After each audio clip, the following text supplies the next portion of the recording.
Hi, my name is Lisa Gibbons. I'm an OB-GYN with Cascadia Women's Clinic in Vancouver, Washington, and was asked to talk about how to read a pregnancy test. A pregnancy test has become much more reliable and much easier to detect early in pregnancy with the home kits available at any supermarket or pharmacy.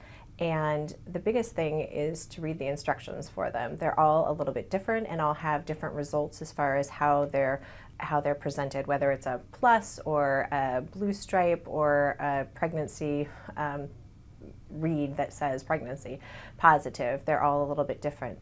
And the other thing is, of course, making sure that you follow the timing instructions. So instructions, the first thing. The other question that we get a lot of times is, when is it appropriate to take a pregnancy test? A lot of ladies are really anxious if they're especially trying to get pregnant. And so the time period for when that pregnancy hormone is high enough for you to be able to get a positive test is really when you miss that period. So if you're tracking your periods and have regular cycles and miss that first day or two, you can go ahead and try and take a pregnancy test at that point in time.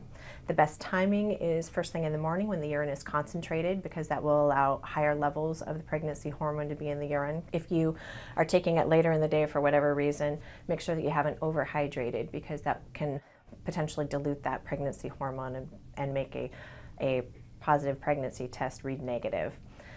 Again, the big thing is following the instructions. All of them are a little bit different as far as the timing involved. So if it says wait the full 3 minutes, wait the full 3 minutes. I know that's sometimes difficult to do, but will make a big difference in whether it's an accurate test or not.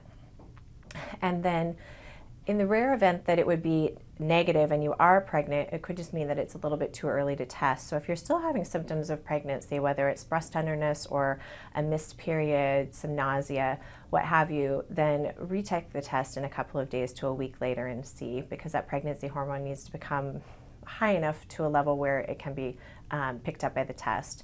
Conversely, if you have a positive pregnancy test at home and then make an appointment and have a negative pregnancy test in a doctor's office, that perchance could have just meant a very early miscarriage or a false positive, but pretty uncommon.